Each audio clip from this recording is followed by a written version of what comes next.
Rayo, ¿pasaste toda la noche investigando el lore de los CIA Italian Brainrots? Creo que estoy ciego. ¿Qué onda, gente?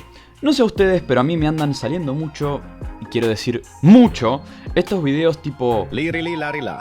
Elefante nel deserto che cammina qua e là. Trallallero, trallallà. Porco Dio e porco Allah. Brr, brr, patapim. Il mio cappello è pieno di slim. Así que como soy un enfermito del lore de las cosas, me empecé a preguntar si estos personajes tenían algún tipo de trasfondo o algo por el estilo. Para los que no los conozcan, estos animales italianos generados por IA se hicieron muy populares en redes últimamente. El chiste es que usan inteligencia artificial para mezclar elementos mayoritariamente animales y crear a un personaje completamente azaroso. A la imagen del personaje se le suma una especie de poema en italiano que muchas veces ni siquiera tiene sentido con lo que se muestra en pantalla. Que cabe resaltar, no vamos ni a traducir ni a analizar en este video. El meme se volvió un completo fenómeno en internet al punto de que hasta hay marcas utilizando a los personajes más populares para promocionarse. Y la verdad, no soy un gran partidario de las IAs. Quiero decir, del modo en que lo veo, son herramientas que estaría bueno utilizar de forma moderada y sin abusar de sus capacidades. No solo porque interviene mucho y de maneras negativas en los ámbitos laborales artísticos, sino porque hay una implicación medioambiental ahí en el medio que estaría bueno regular. Ya saben, usarlas como un potenciador o guía y no como un esclavo que te haga el laburo entero. De todos modos, entiendo que la gracia del meme es que no tenga sentido, como viene pasando con la mayoría de memes de los últimos 10 años, no sé. Es medio parte de la gracia también. Sumarnos al mambo y hacer como si todo esto tuviera sentido para que cuando alguien de afuera lo mire, no entienda un carajo. Por esto mismo tengo que aclarar que no hay un consenso genuinamente canónico sobre la historia, personalidad o universo donde habitan estos personajes. A fin de cuentas son memes creados por la comunidad y todos podemos hacer un video de este estilo y subirlo a internet. El flash es que al no haber un autor o entidad como tal que los haya creado, o no que sepamos, no tenemos un canon per se, solamente convenciones que vamos generando personalmente en base a los videos que vimos o nuestras opiniones. Y lo peor es que estas convenciones se contradicen entre sí la gran mayoría, así que podés encontrarte videos donde tralalero tralalá y bombardiro crocodilo sean los mejores amigos del mundo y a lo mejor en el siguiente son enemigos mortales de toda la vida y se están cagando a trompadas. En otras palabras, no existe un canon oficial para los IA Italian Animal Brainrot porque no hay nadie que lo gestione de manera oficial. Es la gracia, que no se entienda nada. Ahí está el chiste. Pero, de todas formas, hay en existencia un sitio llamado Wikibrainrot, una página tipo fandom wikia que plantea su propia idea sobre cómo podría ser una historia basada en estos bichos. La wiki parece haber sido modificada por más de una persona con más de una idea en mente, por lo que tiene datos que se contradicen. Así que me dediqué a acomodar los hechos lo mejor que pude, aunque tuve que omitir algunos, como por ejemplo la guerra de Brobitos contra Crocos. Básicamente no encajaba de ninguna manera y no es mencionada en ninguna de las fichas de personaje.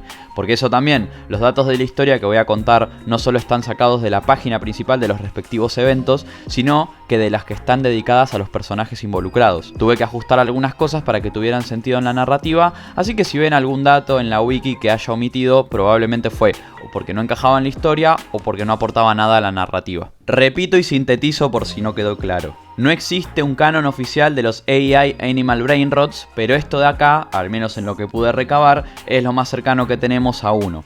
Así que si ven un video en Tikitaka que contradice algo de lo que voy a decir a continuación, no se preocupen que es perfectamente normal y no invalida ni este video ni el que hayan visto. Hagamos de cuenta que son todos fanfics, tratemos de no tomárnoslo muy en serio y aprovechemos lo que dure la vida del meme para boludear y reírnos un poco. Y dedicar horas de nuestra vida buscando en una wiki. Eso también. Ahora sí, con todo esto dicho, empecemos. Según la wiki, la historia de los Brainrot Animals se divide en 3 guerras. La primera guerra crocoaviana, la segunda guerra crocoaviana y la guerra de tiburones contra burros. Por alguna razón. Fuera de estos acontecimientos se narran batallas entre personajes individuales, los típicos versus. Pero como la mayoría de estos no tienen un tiempo asignado en la cronología, no los vamos a tomar en cuenta para esta línea de tiempo. Salvo por uno, que sí especifica el tiempo en el que ocurre, pero lo vamos a ver más adelante. Hubo un tiempo en que aves y cocodrilos vivían en paz en el planeta Saura. Sin embargo, Rantasanta Chinaranta, un espíritu vengativo originario de los valles brumosos de Cachemira, guiado por su odio hacia Bombardiro Crocodilo, el comandante principal de los crocos y a toda su estirpe, asesina a Crocodilo Penicini, un croco con forma de ananá cuya única habilidad es convertirse en un plug anal de 16 pies. El asesinato de Crocodilo Penicini desencadena la primera guerra entre crocos y aves. ¿Por qué se estarán preguntando? No tengo idea. Supongo que Rantasanta era simpatizante de los pájaros o algo así, vayan a saber. Los crocos se lanzan a la batalla, mientras los avianos intentan contraatacar como pueden. De todos modos, los crocos logran repeler el contraataque, por lo que Rantasanta intenta asesinar con sus propias manos a Bombardiro Crocodilo y a Trippi Troppi, quien por cierto está del lado de los crocos. Rantasanta falla su ataque, sobreviviendo de todas formas, pero forzado a retirarse de momento. Bombardiro acaba esta secuencia bastante herido, pero este no sería el mayor de sus problemas. Acá es donde entra Bombombini Gusini, hermano de Bombardiro Crocodilo. No sabemos bien cómo, ya que uno es un croco y el otro un avian, pero bueno, supongo que tenían padres con gustos interespecie, o solo comparten un progenitor, o alguno de planos adoptado. La verdad que nunca se cuenta, pero bueno, no sé, yo me imagino un avión de combate teniendo un hijo con una cocodrila para después separarse y juntarse con una gansa, pero eso ya son falopeadas mías. La cosa es que Bombombini, insatisfecho con el mando de su hermano, lo traiciona y se pasa al bando de los avianos, ascendiendo rápidamente hasta volverse el segundo al mando después del Crow Commander, quien aparentemente fungía como el líder de los avianos. Mientras tanto, Bombardiro, Glorbofruttodrilo y Trippi Troppi se lucían en el campo de batalla.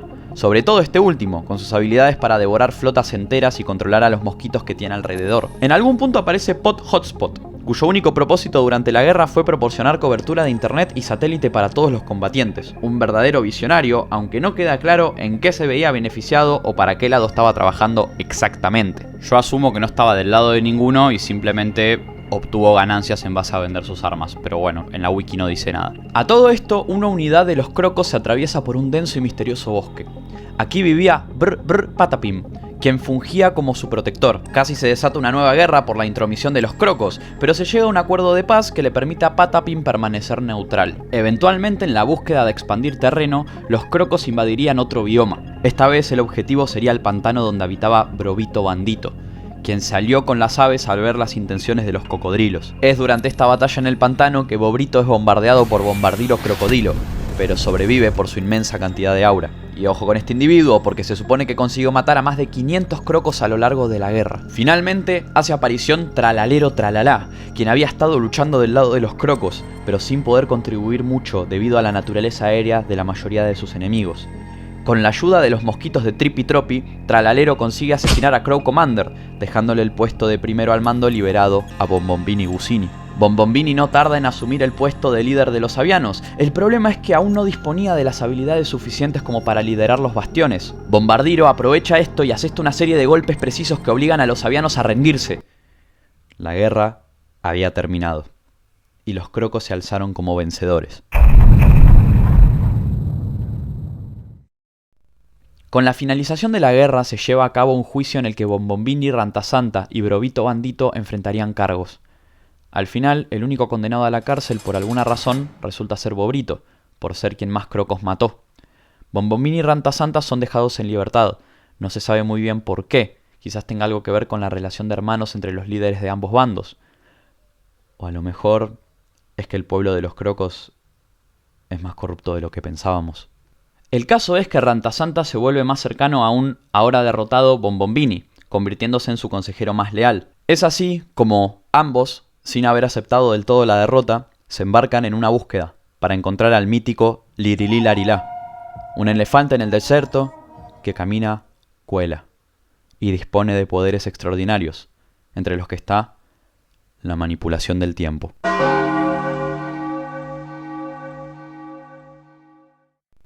Tras una larga búsqueda en el desierto, finalmente dan con el elefante y consiguen potenciar su poder, obteniendo incluso armas nucleares para su arsenal. No me pregunten cómo exactamente pudo Lirilí-Larilá hacer esto posible, o por qué no dudó en ayudar al bando de las aves, pero el caso es que así fue.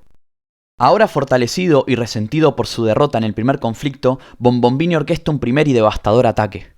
El objetivo era Trippi Troppi, uno de los mejores agentes destructivos de los crocos y quien se había llevado consigo la vida de muchos avianos.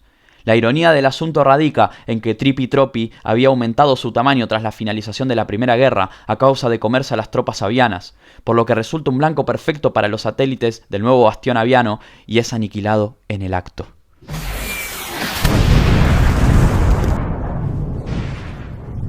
Trippi Troppi había muerto. Esto deja al ejército croco en una posición más que vulnerable, y la segunda guerra entre crocos y avianos da inicio. En el fragor del ataque, Brobito Bandito escapa de prisión, se reencuentra con su bando y transforma los territorios ocupados en campos de trabajo forzado. Glorbo Frutodrilo intenta encabezar una resistencia, pero es brutalmente asesinado por Bobrito.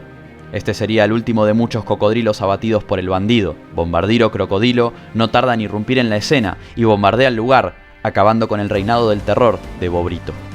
El conflicto adquiere dimensiones aún más complejas cuando Bombardiro bombardea accidentalmente el bosque de Brr Patapim, lo que fuerza a este último a romper su tratado de paz y jurar venganza contra Bombardiro. Ahora será un aliado de los pájaros. Tralalero Tralalá, quien recordemos pertenecía al bando de los crocos, intenta infiltrarse en los motores de Bombombini, fracasando en el proceso debido a la intervención de Rantasanta, quien lo incinera y lo asesina. El panorama le sonríe a los avianos. Con todas las nuevas alianzas y ventajas que consiguieron acumular, logran cercenar la capital croco, obligando a estos últimos a recurrir a medidas desesperadas. Se organizan para invocar a un ser proveniente de la dimensión de los demonios. Es así como traen a su plano existencial al mismísimo Tung Tung Tung Saur.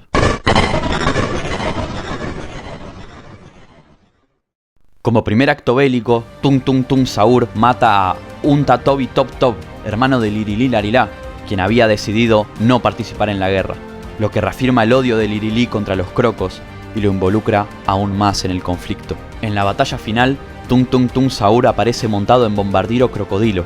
Lirilí Larilá intenta detener el tiempo con sus poderes, pero Tung Tung Tung Saur perturba su capacidad de manipulación temporal con un garrotazo, permitiendo que Bombardiro asesine a su propio hermano.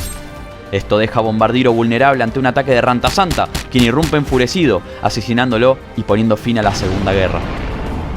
Rantasanta lo había logrado. Inició y terminó la guerra de la misma manera, con sangre de cocodrilo en sus manos. Tung Tung Tung Saur es sentenciado a muerte, pero consigue escapar. La destrucción del bosque de Patapim lo orilla a abandonar su hogar, estableciéndose en la taiga rusa como nuevo gobernante de los crocos, aunque se lo vería también dormitando en el bosque de Saura. Rantasanta asume el control de los avianos y se instala en Palestina. Tralalero Tralalá, de alguna forma consigue transferir su conciencia a un robot duplicado de sí mismo antes de morir, y Lirilí Larilá se retira al desierto nuevamente, llorando la muerte de su hermano. Como mencioné previamente, en las fichas de personajes de la wiki se narran varias batallas individuales entre personajes. Los típicos versus de toda la vida que se dan en un contexto casi estéril y sin mucha profundidad narrativa o propósito más que el mero disfrute por medir el poder de dos personajes en batalla. Entonces como que no tienen un posicionamiento preciso en la línea de tiempo, podrían pasar en cualquier punto. Sin embargo, hay una en la que explícitamente se deja en claro su lugar en la historia. Se trata de la batalla de Lirilí Larilá versus Tung Tung Tung Saur. Resulta que tras las guerras crocoavianas, Tung Tung Tung Saur, calculo que intentando escapar de su pena de muerte, comenzó a vagar por el desierto de Arabia Saudita. Que supongo que es el desierto donde estuvieron aconteciendo la mayoría de peleas todo este tiempo. Sí, era Arabia Saudita. Sí. Eventualmente, Lirilí Larilá sentiría la presencia de Saur en dicho desierto y comenzaría a buscarlo.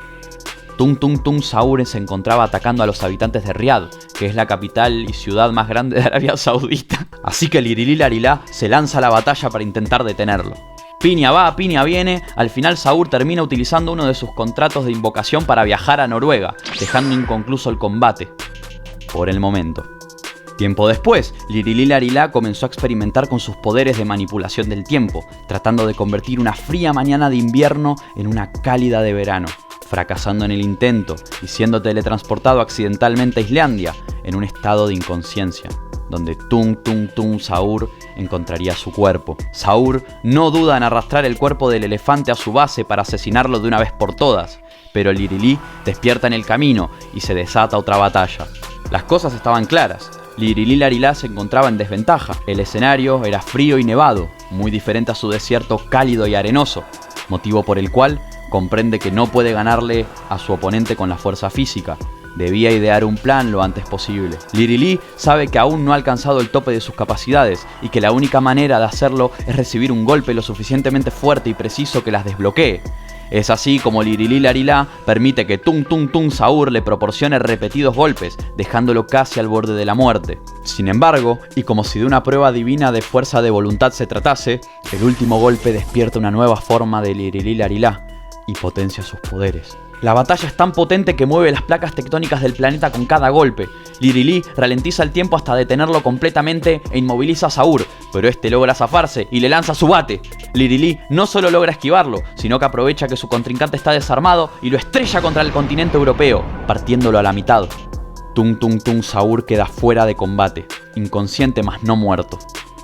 Lirili decide no matarlo, porque comprendió que de hacerlo los demonios correrían libres en la dimensión de la que proviene Sahur, ya que este fungía como un depredador Apex que se comía y controlaba su población. Lirili envía a Sahur a su dimensión, repara el daño ocasionado a Europa con sus poderes y regresa a su desierto, ahora un poco más poderoso y un poco más sabio. Con los ecos de las guerras anteriores aún resonando en el mundo, se desata un conflicto aparentemente trivial que, sin embargo, escala peligrosamente. Todo comienza con Gomari Palkari, cuyo nombre vendría significando burro idiota en albanés. Gomari se compró un burek, una comida tradicional de Oriente Medio, para dirigirse a la playa a disfrutarlo. En el camino se encontraría con Legeni Peshkakeni, primo de Tralalero Tralalá, que intentaría tomar su burek a la fuerza. Gomari no cede ante la intimidación y huye hacia el desierto en busca de ayuda. Se topa con Fruli Frula en primer lugar, pero este lo insulta brutalmente, por lo que sigue su camino y se encuentra con Lirili Larilá, quien acepta ayudarlo de inmediato y logra amedrentar a Legeni Peshkageni. Enfurecido ante la humillación, Legeni jura venganza y convoca a su primo Tralalero para que lo apoye. Es en este momento que Gomari, tras sufrir una ingesta ocasionada por comer una cantidad excesiva de bureks, experimenta una transformación que lo dota de poderes. Su gemelo Gomari Tifkari se une al combate e intenta hacer lo mismo, pero solo logra engordar. ¿Qué tenía que ver? Al ver que el conflicto estaba escalando, ambos bandos se encaminan a luchar al mítico bosque de Sahura. Al adentrarse, logran despertar al mítico Patapim, cuya furia desatada no da tregua a ninguno, atacándolos a todos por igual y causando la muerte de Gomari Palkari. Es acá donde la cuestión adquiere un tono más complejo, porque Lirili Larilá decide retroceder en el tiempo, trayendo de vuelta a Gomari y a unos Bobrito Bandito, Fruli Frula y Bombombini Busini de otras líneas de tiempo. Esto traería consecuencias, ya que por alguna razón el viaje en el tiempo de Lirili Larilá traería de vuelta a Bombardiro Crocodilo, quien junto con Capuchino Asesino se aliarían con los tiburones. Patapim sigue enfurecido y continúa atacando sin discriminar bandos, así que tanto el bando de los tiburones como el de los burros tendrían como objetivo no solo derrotar al enemigo, sino que también debilitar a Patapim. Bombombini y Bombardiro luchan entre sí, empatando en poder, lanzándose bombas atómicas el uno al otro y a Patapim. Lirili Larilá se lanza contra Tralalero Tralalá, usando sus espinas y su reloj gigante. Este enfrentamiento concluye con Patapim cayendo de culo sobre Tralalero a razón de una de las bombas de los hermanos bombarderos, haciendo que el tiburón quede incrustado en su ano y dejándolo fuera de combate debido al dolor pútrido que emanaba. Bobrito Bandito le dispara a Capuchino Asesino, sin mucho éxito. La agilidad ninja de Capuchino le da una ventaja ante las balas de Bobrito y las esquiva, de modo tal que todas van a parar al cuerpo de Patapim. A todo esto, como Fruli Frula no tenía con quién pelear, se dispone a distraer a Patapim, pero este último le aplica un triple giro lateral, atrapándolo con los dedos de sus pies y aplastándolo hasta la muerte. Finalmente, Gomari Palkari y Legeni Peshkakeni se enfrentan cara a cara. Gomari se come un burek gigante con carne que convierte su grasa en musculatura, dándole ventaja contra Legeni y derrotándolo en el acto. La guerra concluye y Patapim asesina al líder del bando de los tiburones como castigo por haber perdido. Ahora Legeni Peshkageni es parte del bosque. Todos abandonan la zona de combate y Gomari Palkari por fin se retira a disfrutar de una vida dedicada a los bureks.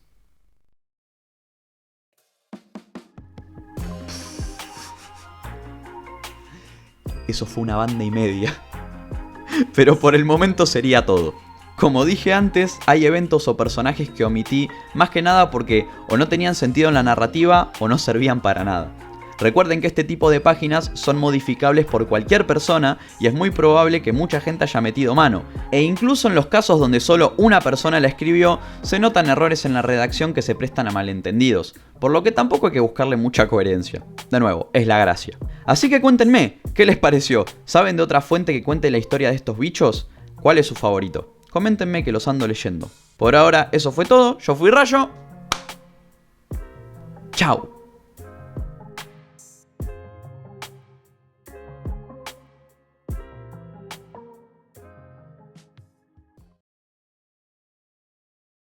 No, no, la policía, no, no, porco Dio.